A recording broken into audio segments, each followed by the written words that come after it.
Good evening. Good evening, everyone. I'm Jonathan Brent. I'm Executive Director of the YIVO Institute for Jewish Research. It's a pleasure welcoming all of you here live for an in-person event, not simply a Zoom event.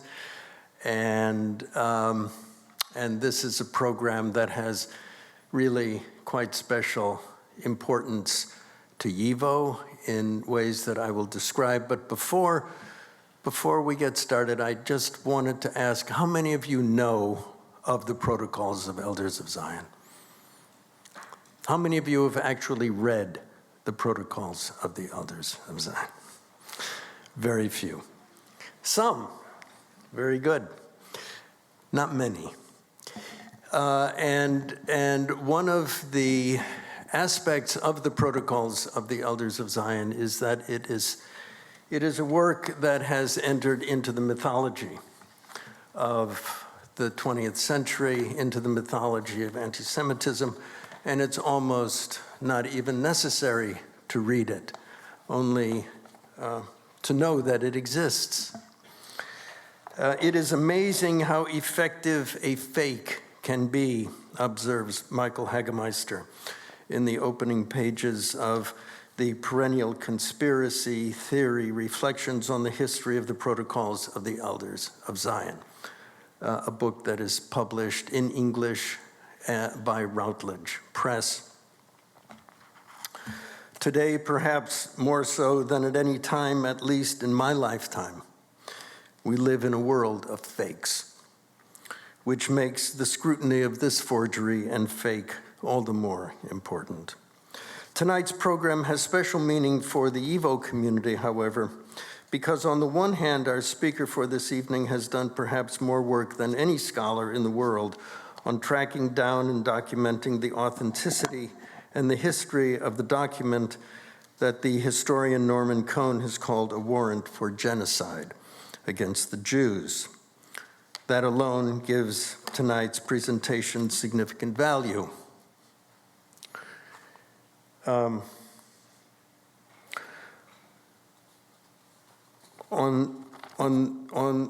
the other hand, one of the scholars that was involved in a significant way in the Bern trial that Michael Hagemeister will speak about was none other than Elias Cherikover, one of YIVO's founders, whose archive is now part of our collection and has been completely digitized, by the way. Moreover, the Protocols of the Elders of Zion must again claim our attention because elements of it are incorporated into Article 22 of the Hamas Charter of 1988. Used by the Tsar's secret police, the Nazis, Henry Ford, and the anti-Semitic movement in the United States. The protocols were also used by Stalin's secret police during the time of the Doctor's Plot. This text has been cited by left, by right, by center, by communists, by fascists, by capitalists, and plays a role today in the often violent expressions of anti-Semitism around the globe. We are therefore much in debt to Michael Hagemeister for the extraordinary historical research that he has conducted. Michael Hagemeister is a historian and Slavist. He has published widely on Russian philosophy and intellectual history, apocalyptic and utopian thought, Russian anti-Semitism, neo-fascism, the Protocols of the Elders of Zion, and the life and work of the Russian religious and apocalyptic writer Sergei Nilis, about whom he is in the process of completing a book. He has taught at universities in Germany, Austria, and Switzerland. He is currently involved in a research project at the University of Bochum on anti-Western and anti-modern thought in Russia. The perennial conspiracy theory, Reflections on the History of the Protocols of the Elders of Zion, is available in English. And with that, I wish to invite Michael to the podium for his talk. Thank you.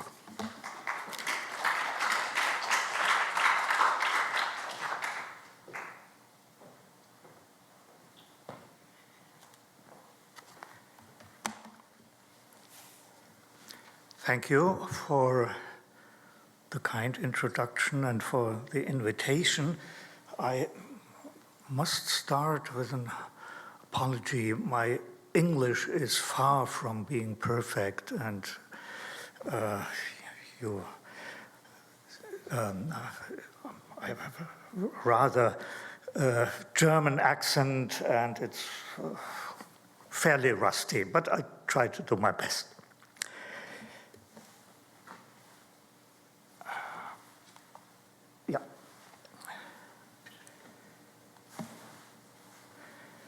On the 14th of May, 1935, Judge Walter Meyer made a personal statement before the Bern District Court. I don't want to prophesy.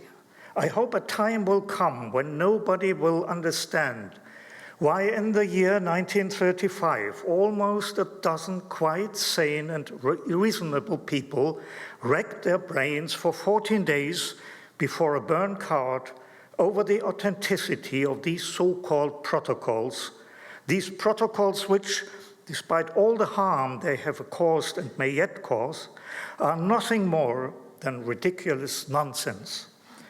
With this, I shall part from the protocol, stating that the protocols are a forgery, they are plagiarism, and they fall under the Article 14 of the law against trash literature.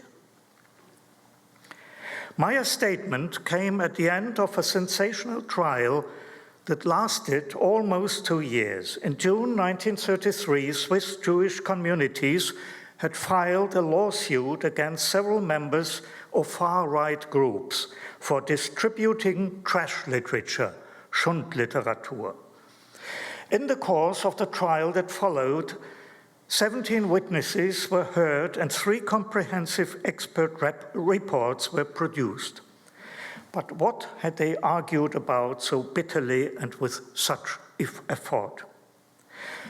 The trash literature at issue in this trial was a booklet entitled The Protocols of the Elders of Zion. What are these protocols? Published at the beginning of the 20th century and barely noticed at that time, with the beginning of the 1920s, the protocols had been translated into numerous languages and sold millions of copies. They have become the most influential text of modern anti-Semitism and a cornerstone of the Jewish Masonic conspiracy theory. They have spread to all corners of the earth, and their career is far from over. How could this happen? At first glance, the text itself seems unexceptional.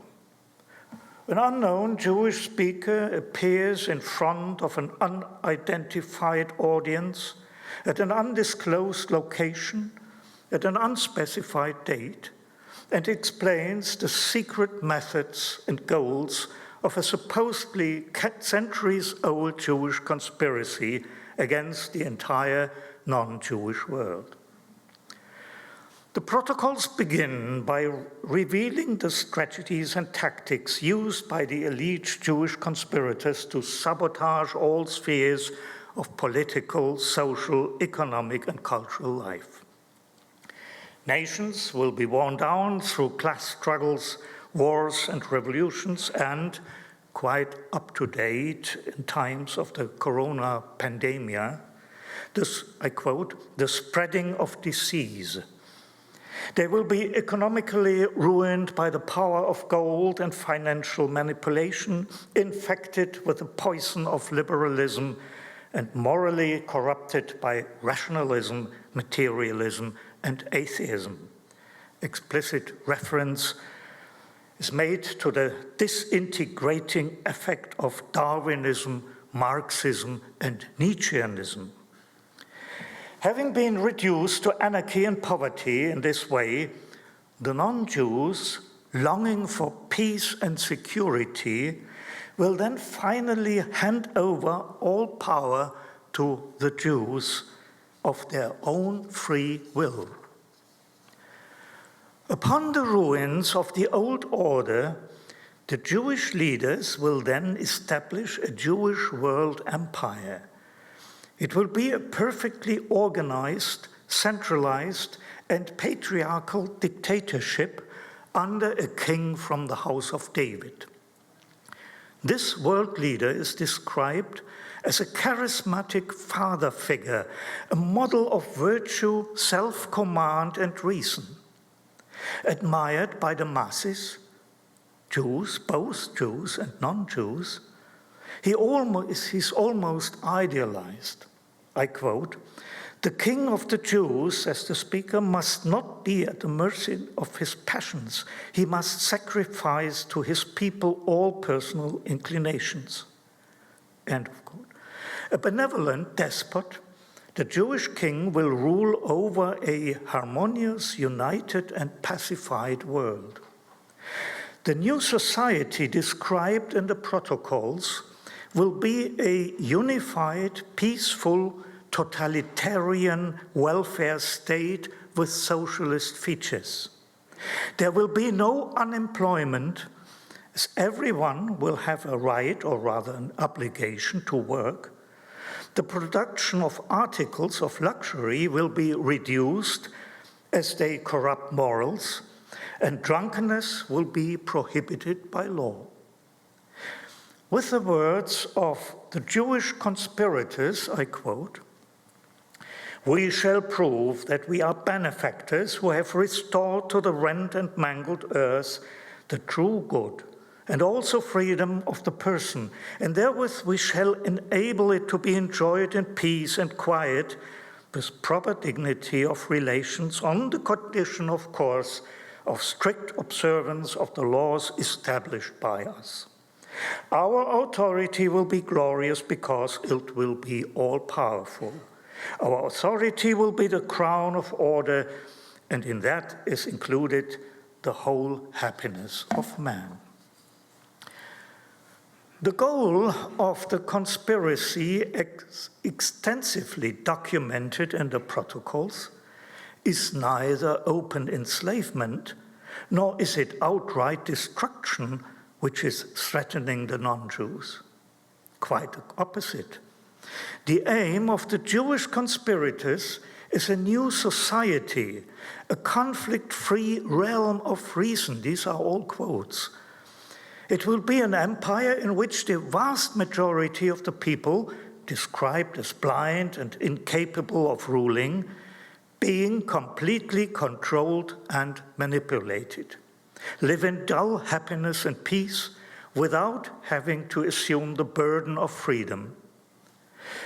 In order to establish this empire of peace and security, sacrifices do, of course, have to be made, but, as the speaker declares, the result justifies the means.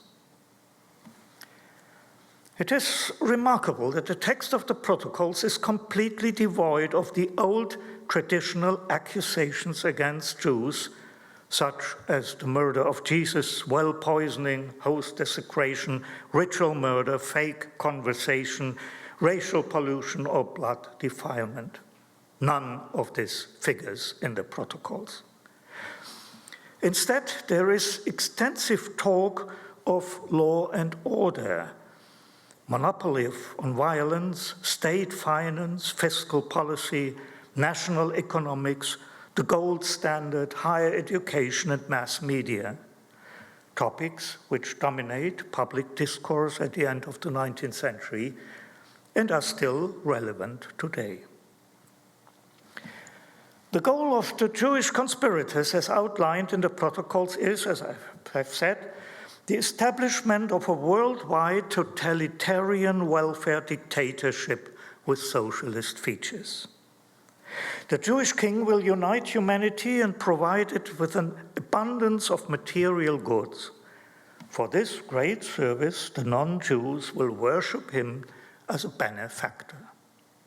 The Jewish conspirators will completely control the mass media, but they will also, and this is particularly clever, set up a seemingly oppositional press, which they will also completely control.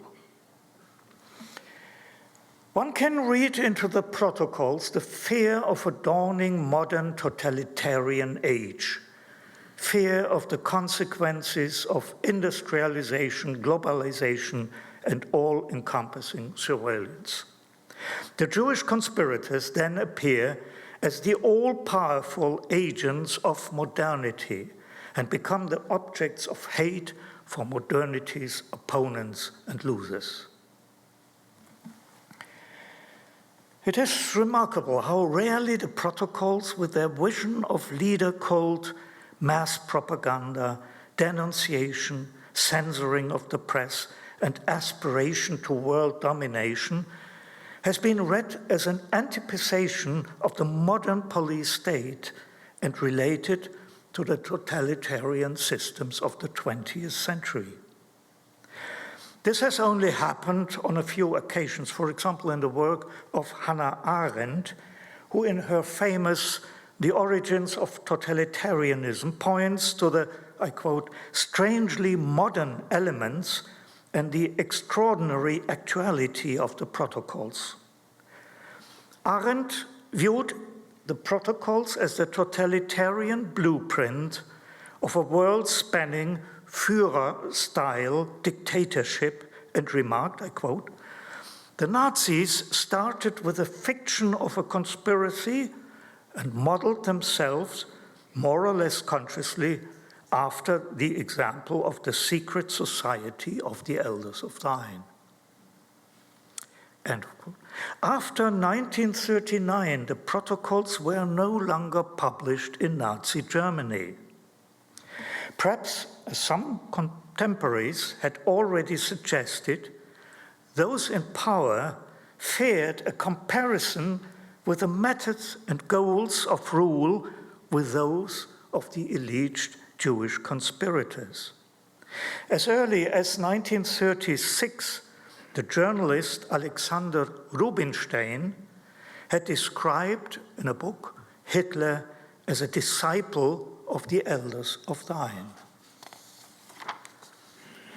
The correlations between the elite Jewish methods and modern totalitarian practices become even more striking in the case of the Soviet Union. I give you some quotes from the protocols. We will create a strongly centralized administration so as to grasp all the social forces in our hands. We shall mechanically regulate by new laws the activities of the political life of our subjects. These laws will eliminate, one after another, all liberties and freedom. Not a single announcement will reach the public without our control. We must not permit the press to make any exposures of public dishonesty. People must be led to believe that the new regime has satisfied everybody so thoroughly that even crime has ceased. We shall erase from the memory of man all facts of previous centuries which are undesirable to us. These are all quotes from the protocols. A far-sighted commentator remarked in this regard, I quote, "The Soviet people, including the Jews, have lived through every bit of this prophecy. In some respects, the Soviet totalitarian state has even surpassed the author's imagination."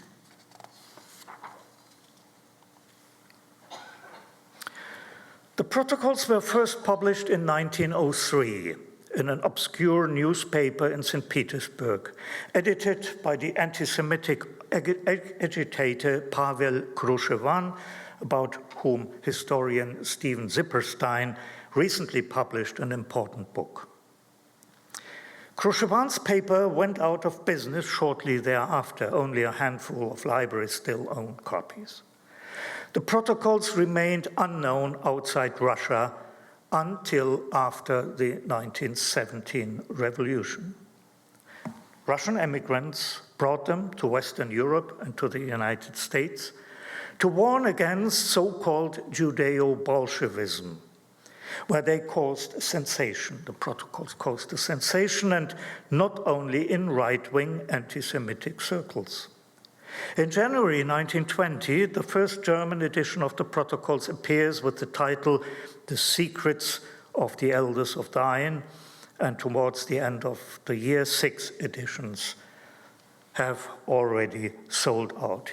Here you see some of the first publications of the protocols, left the German and then English and French.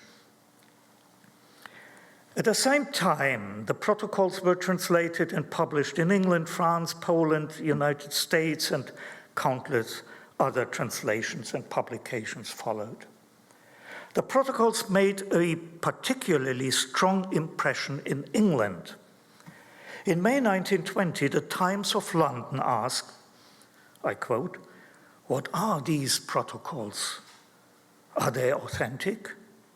If so, what malevolent assembly concocted these plans and gloated over their exposition? Are they a forgery? If so, whence comes the uncanny note of prophecy, prophecy in parts fulfilled, in parts far gone in the way of fulfillment?" End of quote. The violent reaction to the protocols and the deep worries the text caused pointed to the need for a rapid clarification of their origins. Relief was therefore widespread when, in August 21, the Times managed to show that large sections of the protocols were a distorted and plagiarized version of a French political pamphlet, Maurice Joly's Dialogue en enfer entre Machiavel et Montesquieu, published anonymously in Brussels in 1864, which was directed against the rule of Napoleon III and had nothing to do with Jews. But who prepared the plagiarism? This question was quickly answered by self-appointed witnesses who claimed to have detailed knowledge of how the manuscript was created. The most important witness is a French count, Alexandre du Chayla, and a story he told in the Paris newspapers in May 1921 was one of conspiracy, a sinister anti-Semitic conspiracy to be exact.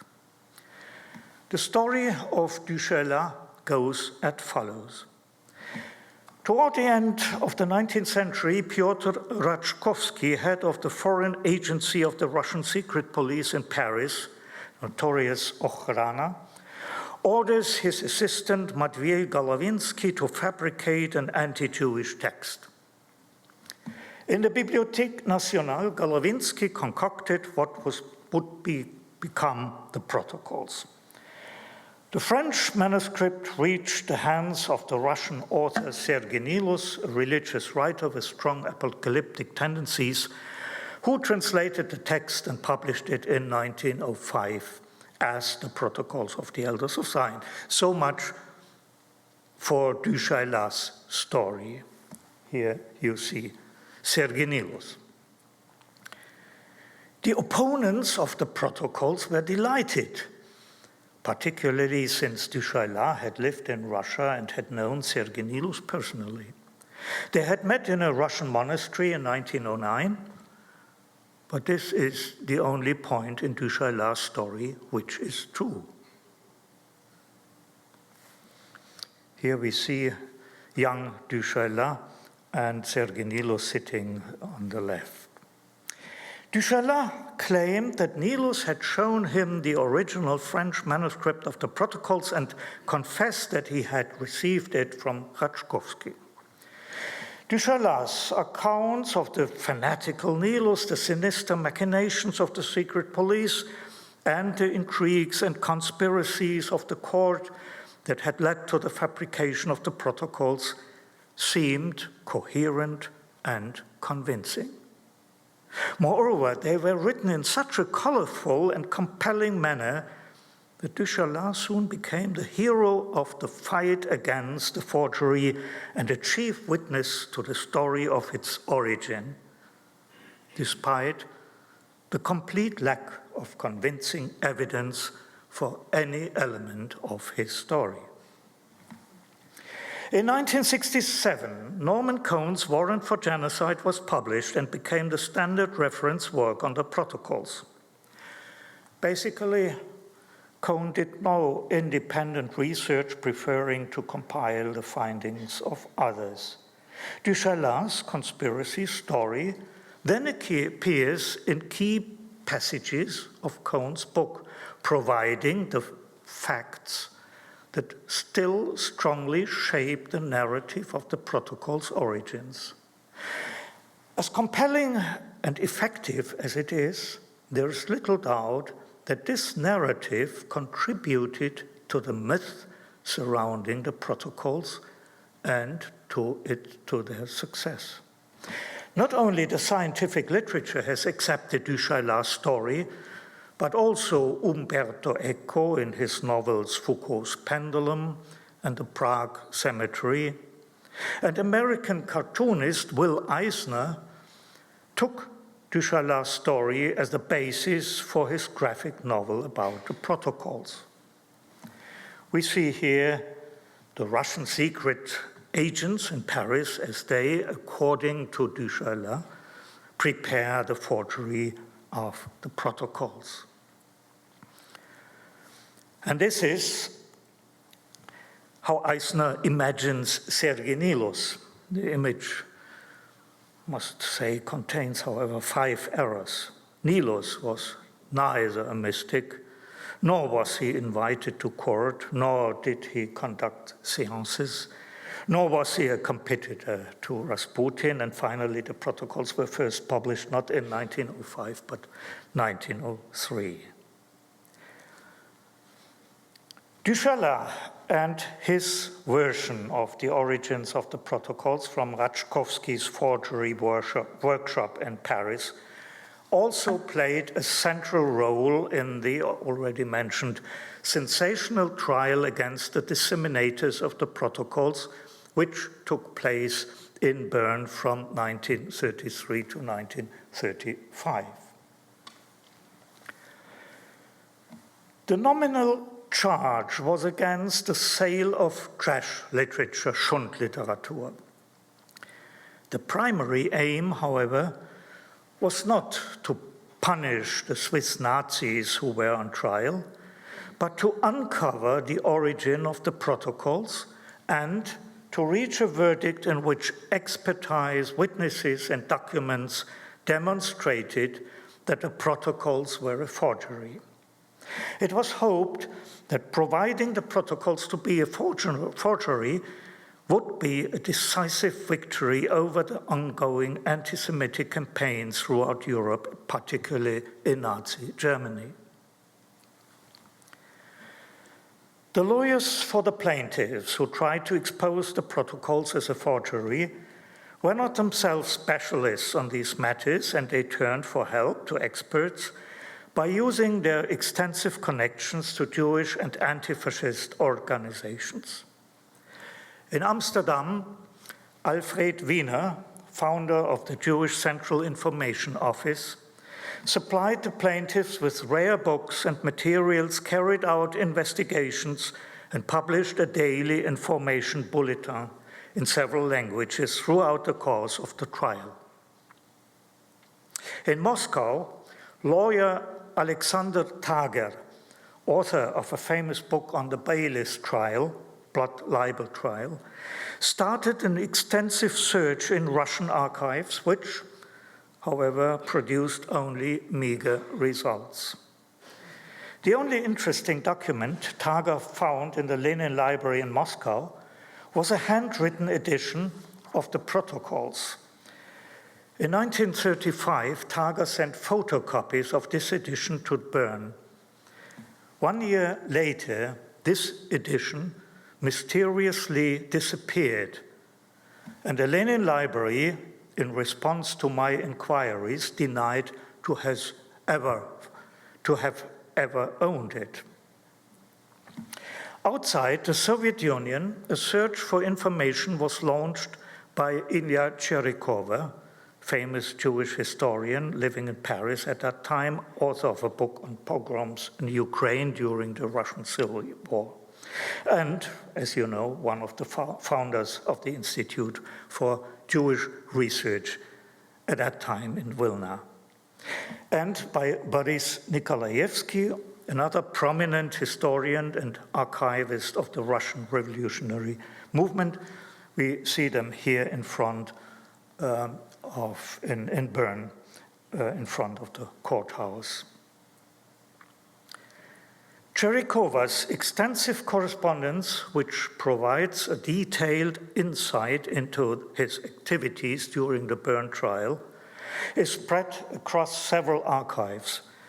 The Institute for Jewish Research, the Bachmetje Archive, Columbia University, Hoover Institution, Stanford, the Archive of Contemporary History in Zurich, Switzerland, and the Wiener Collection in Tel Aviv. Preparing my book on the Bern trial, I worked in 30 archives in 10 countries. Cherikova contacted several important Russian historians and former political figures, both Jewish and non-Jewish, who were all living in Paris. Among them was Vladimir Burtsev, both an archivist and historian of the Russian revolutionary movement, who had become famous by exposing a great number of agents provocateurs. Other witnesses included Genrich Slosberg, a lawyer and Jewish activist, and Pavel Milyukov, former leader of the Constitutional Democratic Party, who first published Du Chaillat's story in 1921. All informants worked for honoraria, only for obtaining the Russian documents. A sum of up to 10,000 Swiss francs had been provided. Honoraria played a role in securing not only their testimony, but their active participation in the search for the truth about the protocols. The formula devised by Cherikova to finesse the issue of honoraria, potentially delicate since it could be used by Nazi propaganda, was that he was collecting contributions for a volume of papers and documents on the protocols. This work, for which he asked the Swiss plaintiffs for the sum of 25,000 French francs, never materialized, and it is unclear whether Cherikova ever intended to complete it. During the main hearings in October 1934 and April-May 1935, the Russian emigres from Paris appeared at the trial as expert witnesses. The plaintiffs' carefully planned strategy was clear: a detailed, coherent, and persuasive narrative about the origins and early disseminations of the protocols should prove their character as a fabricated and anti-Semitic concoction. The publicity surrounding the court proceedings would ensure that the message reached a wide audience. The plaintiffs based their guidelines for the witnesses' statements on Du Chaillat's version that the protocols originated from Rachkovsky's Paris forgery workshop.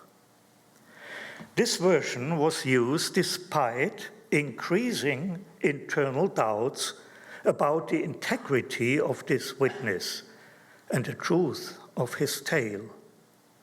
Boris Nikolaevsky, for example, one of the coordinators on the side of the plaintiffs and an expert on the Tsarist secret police, admitted in a confidential letter that he had come to the conclusion that Rachkovsky, I quote, at no point in his career had or could have had anything to do with the preparation of the protocols. He, Nikolaevsky, called Du Chaillat an impostor and a swindler who had no idea about the origins of the protocols.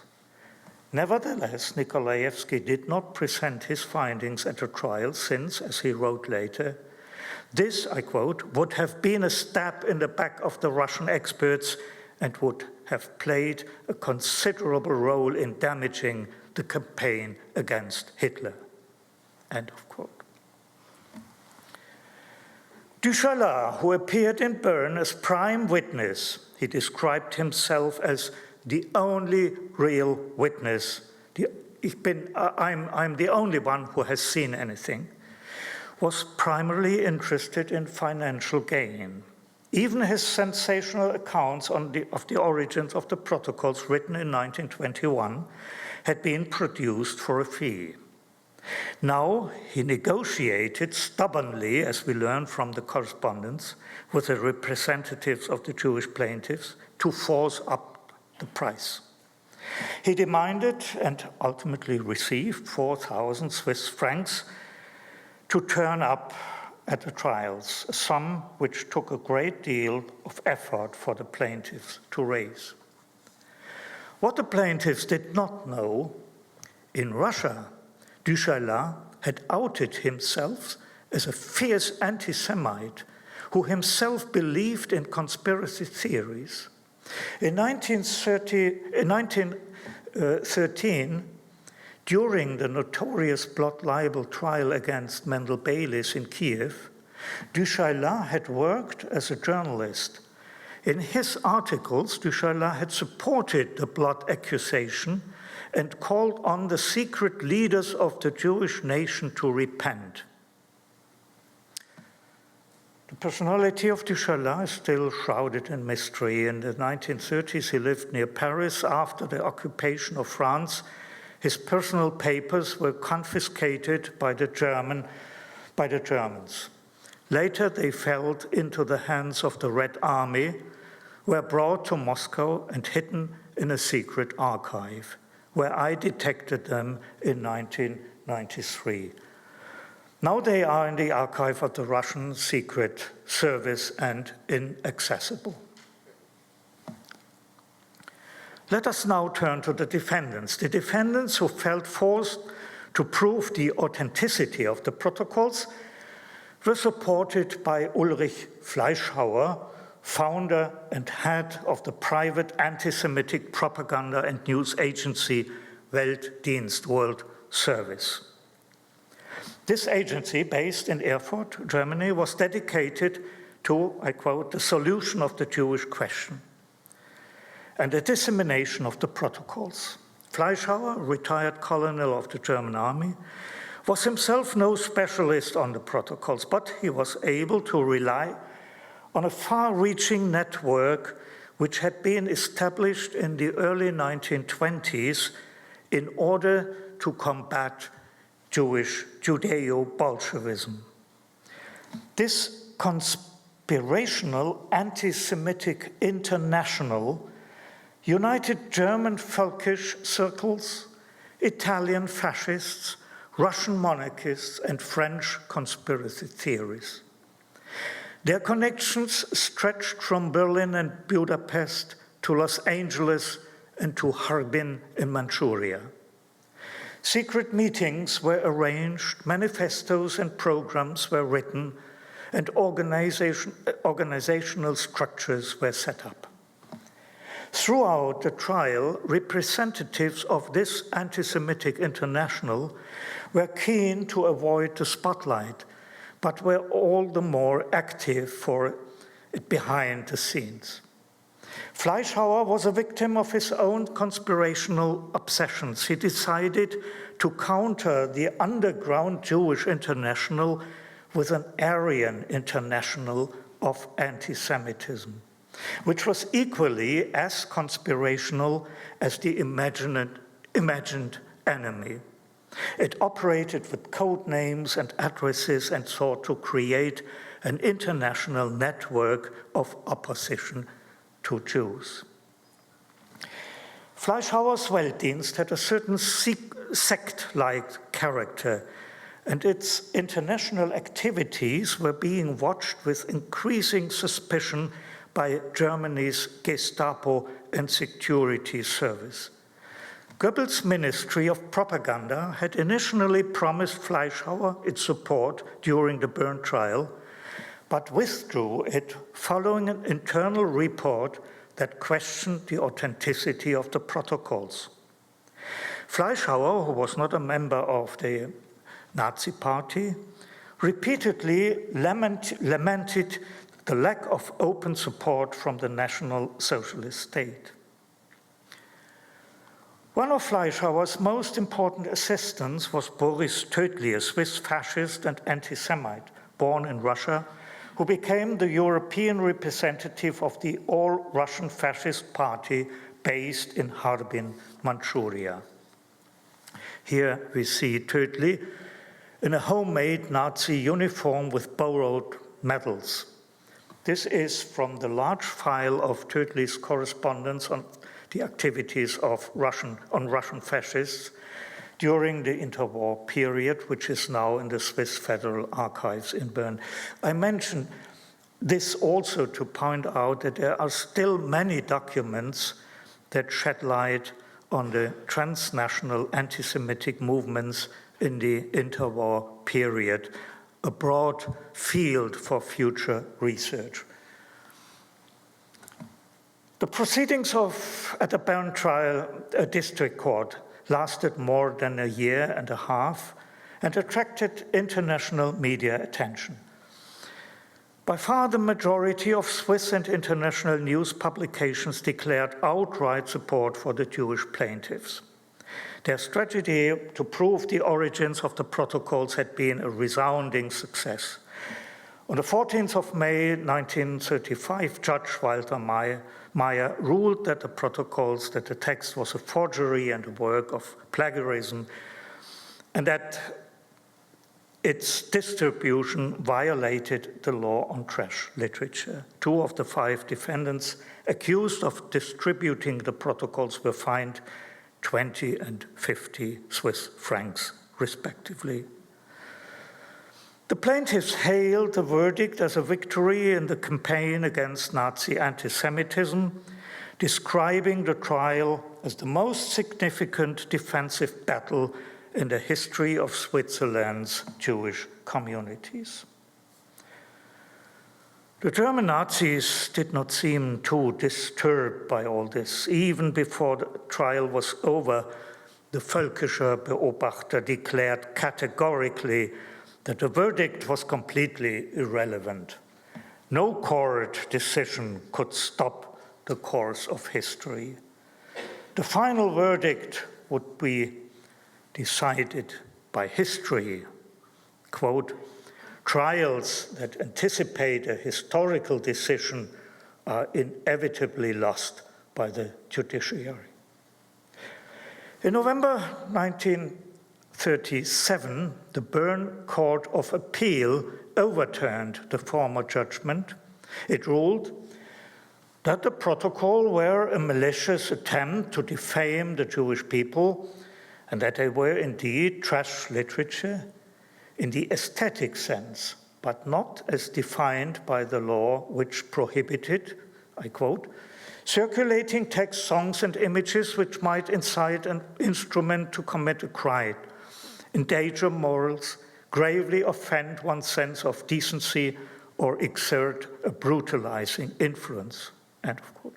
The question of authenticity, the question whether the protocols were a genuine document or a forgery, and the work of plagiarism, was thus deemed irrelevant. Dissemination of the protocols was not a criminal offense. The defendants were acquitted, and the costs of both trial, more than 30,000 Swiss francs, were deduced from state coffers. Both sides claimed victory. I'm coming to the end. The Bern trial leaves an ambivalent impression. At first glance, the plaintiffs' immediate goal was achieved, namely to have an impartial court establish that the protocols were fake and that there was no Jewish world conspiracy. However, the narrative with which the Jewish plaintiffs attempted to uncover the origins of the protocols was a dubious construction based on equally dubious witnesses, a fact that at least some of those involved were aware of. However, as we know today, the historical proof of the forgery and a court judgment confirming this also proved to be ineffective weapons in the fight against the protocols, as these measures were based on the erroneous assumption that anti-Semitism could be fought with facts. The Bern trial thus also shows the limits of the judiciary in defending against ideologically motivated attacks. So the protocols still live on. Thank you for your patience.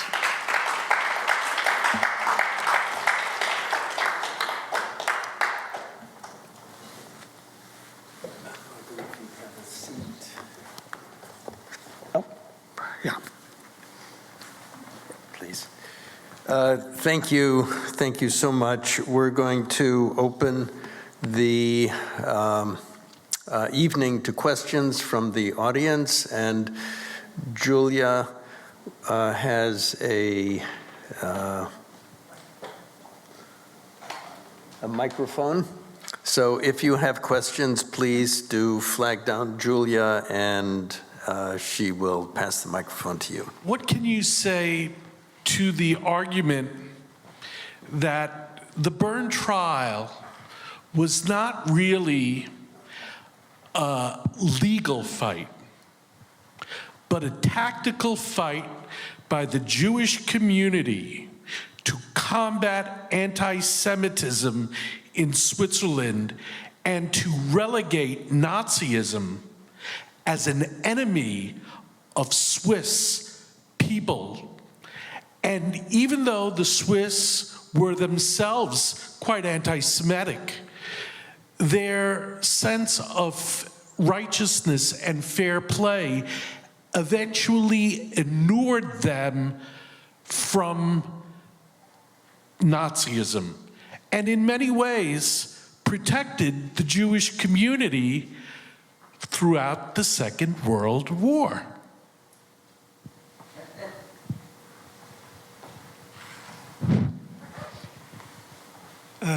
Yeah, thank you. It's interesting to see how in the course of the more than 1.5 years, and the preparations last much longer, how the opinion of the Jewish community changed, because this court trial was extremely expensive. Who has to pay for it? And there was in the Swiss press an increasing opposition. Why should we finance the Jews this process?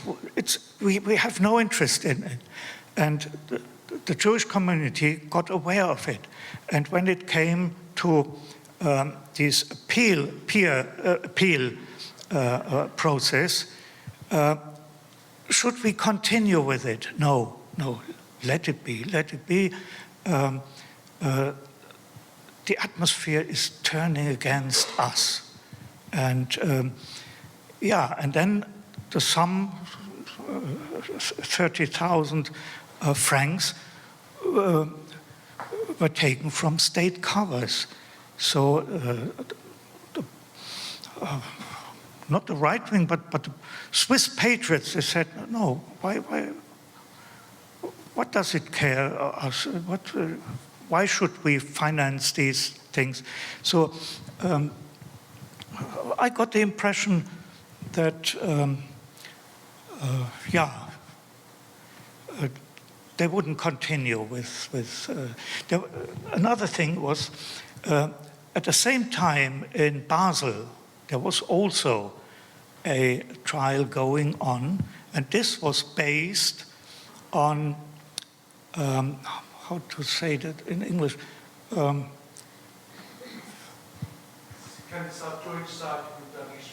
Okay, Beleidigung, offense. It was a personal offense, and the question was, can a single Jew be offended by the protocols?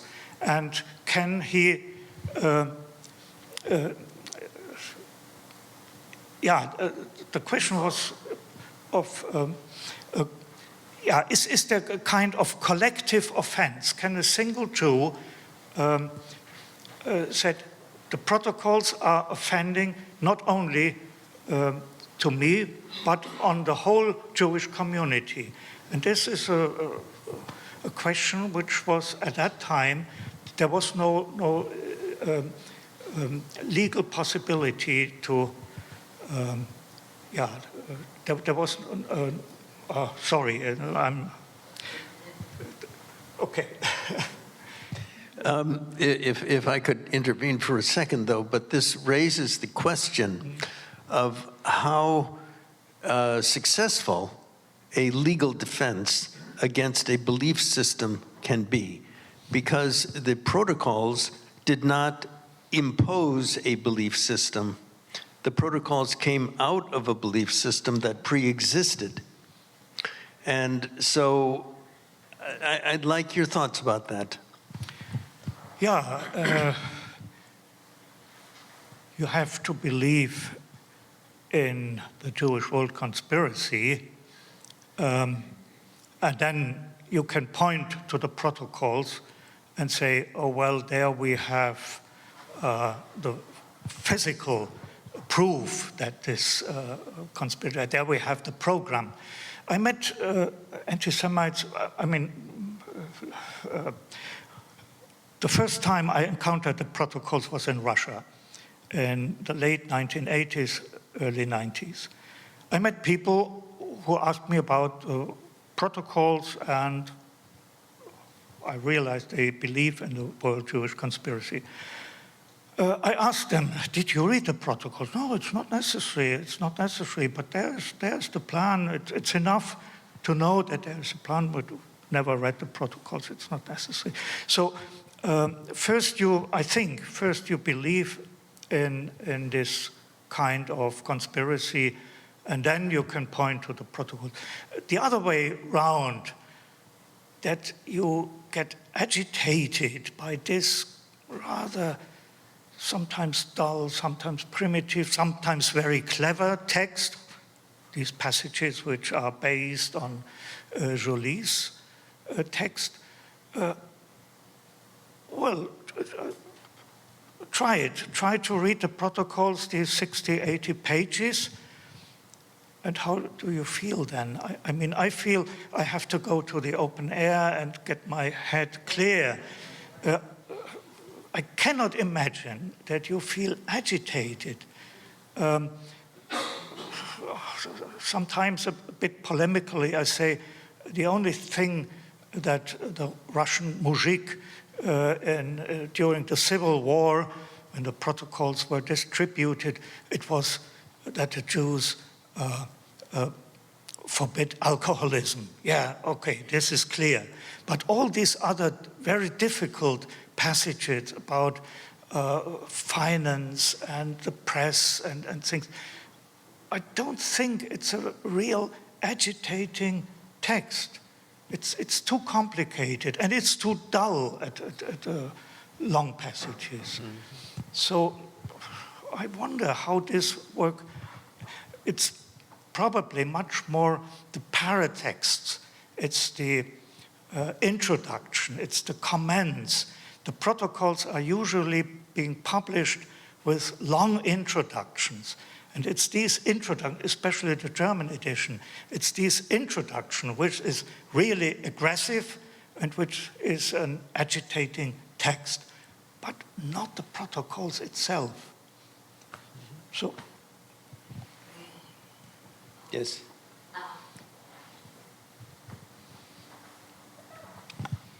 As the world's oldest hatred, anti-Semitism has a long, violent, descriptive, political, economic, social, and religious history. Having said that, could we also step away from Hannah Arendt's statement and view the protocols not just as a blueprint, but as a template for all the political systems that have arisen as a result of World War I, with the treaties of Locarno and Versailles that punished Germany, that practically destroyed it and forced its disarmament, as well as resulting in totalitarian governments, communism, fascism, which in and of themselves are actual mirrors of what the protocols supposedly state. What amazes me, and I would wonder what your take on this is, why do these totalitarian governments and leaders don't see themselves as copying the protocols? Their thinking is not original. Is that's your question? Yes. Okay. Yeah, I don't think that the Nazis needed the protocols as a blueprint for what they would. For me, the protocols is, which is amazing, it's a very early anti-utopia in the sense of George Orwell. It contains all these totalitarian features of the 20th century. It's an anticipation of a lot of things we encountered then in the Soviet Union and in Nazi Germany. But I don't think that any of these modern totalitarian systems were inspired by the protocols. But it fits, and maybe this is also an explanation why the protocols can be read as, if you believe in a Jewish world conspiration, as a blueprint of Jewish Bolshevism. So that was what I wanted to ask you about, because I'm not sure everyone knows exactly what that connection is and how powerful that was and how important that was also to Henry Ford and the growth of anti-Semitism in the United States. So if you could talk a little bit about that, and maybe also a little bit about this mysterious figure, Leslie Fry. Yeah, the famous quotation by Henry Ford is, the protocols fit in what is going on. So they fit in. It's no question whether they are authentic. He wasn't interested so much in the authenticity, but they are true. They are true. And just was the same, some Russians said, well, just have a look at the history of our country in the 20th century. It was all written in the protocols. So they fit in, the protocols. And Henry Ford, and you mentioned Leslie Fry, a very interesting figure,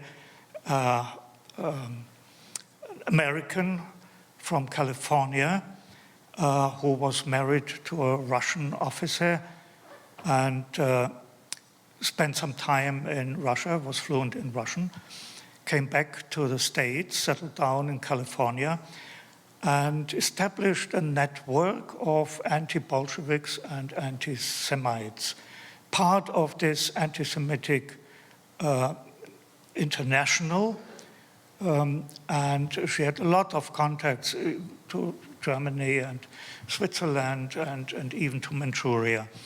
So Ford who was also interested in the origins of the protocols, he financed her, Leslie Fry, in the mid-1920s to do research and to go to Soviet Russia, which she did. She spoke Russian. And to find out Sergei Nilus. She was successful in that.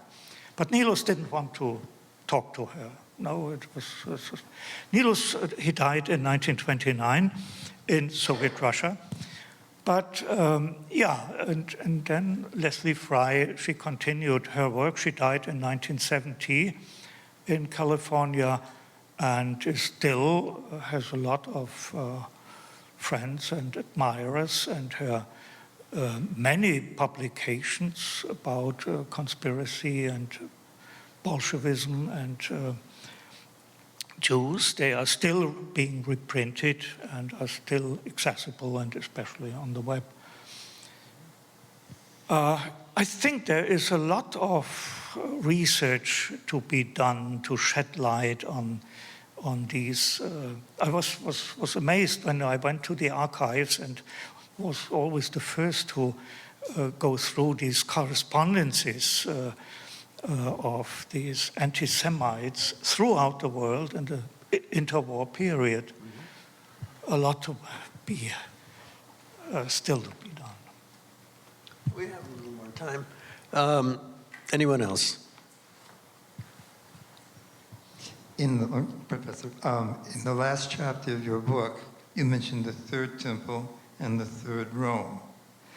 What are your thoughts? And so we have two Russian scholars here. What are your thoughts now on the effect of Nilus and the growth of this anti-Semitic mood in present-day Russian intellectual circles, and how it may be influencing the present situation in Russia and in Ukraine today? What was the question? The question is the influence of the protocols on present-day Russian anti-Semitism. Okay. Yeah. Okay. Sorry. I have high tech in my ear, but I'm still orally handicapped. So, excuse me if I ask to repeat your question. Well, I encountered the protocols, as I said, in the late 1980s in Russia. I had heard in Germany that these protocols, didn't get interested, never met anybody who talked about the protocols. They don't play any role in present-day Germany. But in Russia, it was different. And at the late 1980s, the protocols weren't accessible at that time. People, intellectuals, philosophers, church people, they asked me about the protocols. My answer was, why waste your time reading such a story? I myself hadn't read the protocols. But then the protocols in the time of perestroika, in the early 90s, they were sold at every street corner and were discussed in the press, and these fascist pamphlet people distributed the protocols. This was the high time, I would say, of when the protocols were easily accessible. For 5 kopecks, you could get a copy of the protocols. And but now, in present-day Russia, and my wife and I, we went to Moscow every year until the pandemic started. So in 2019, the last time we went to Moscow, I would say no, it's over. It's over. It's the protocols. There are small circles probably, but you cannot buy them on the street, and they are nearly not mentioned even in the right-wing and extreme right-wing press. And such people as the leading conspiracy theorist in present-day Russia, Alexander Dugin, you may have heard his name, he doesn't believe in the protocols, and he believes in conspiracies, yes, of course, and also Jewish conspiracies, but he himself is not anti-Semite. Some of his allies are Orthodox Jews.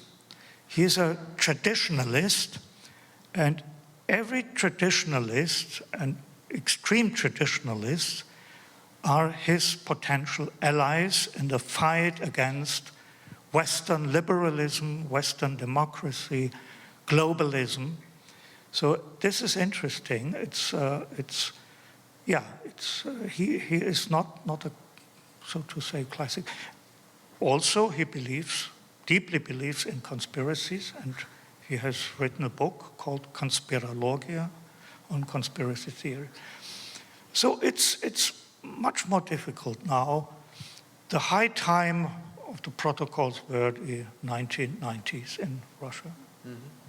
The copy of the protocols that I have, I bought in the gift shop of the Kremlin in, I think, 1993.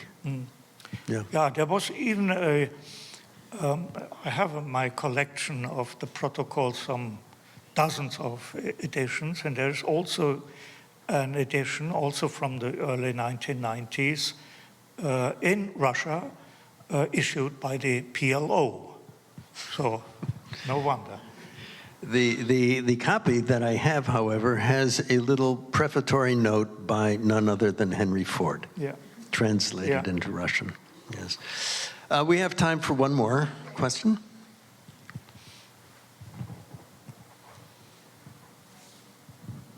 I just had a question. I think you did you mention something in reference to the Hamas or Hezbollah and the protocols? Yeah, I wanted you to clarify, I guess, in terms of what role, if that's being distributed in the Arab community in Iran or Hezbollah or Hamas, and how they view the protocols, and whether that's a factor in, I guess, more anti-Semitism in the Arab community. The Hamas? Yes. Yeah, and we also received this question online as well, where we have over 200 people watching in our online audience.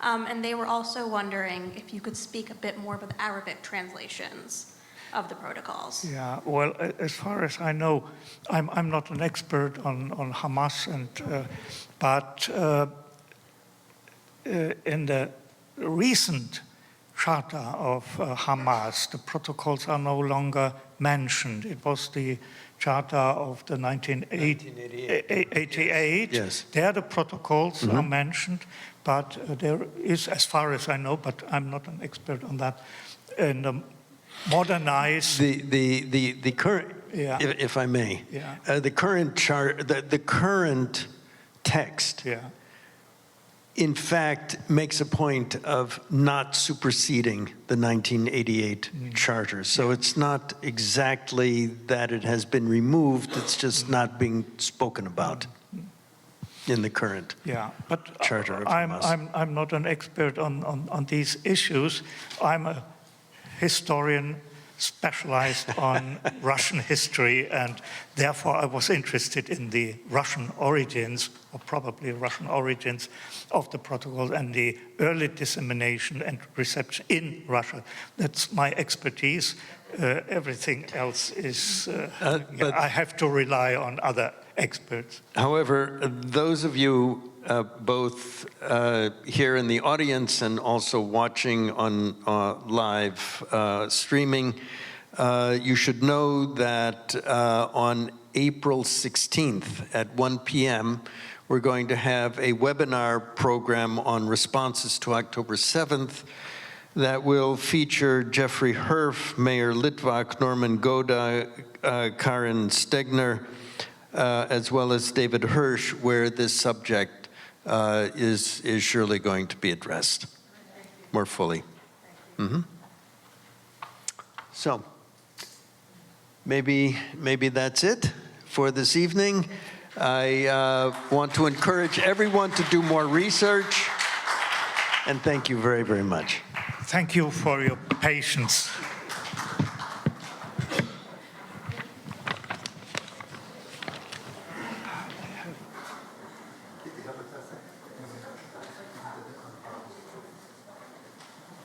got them at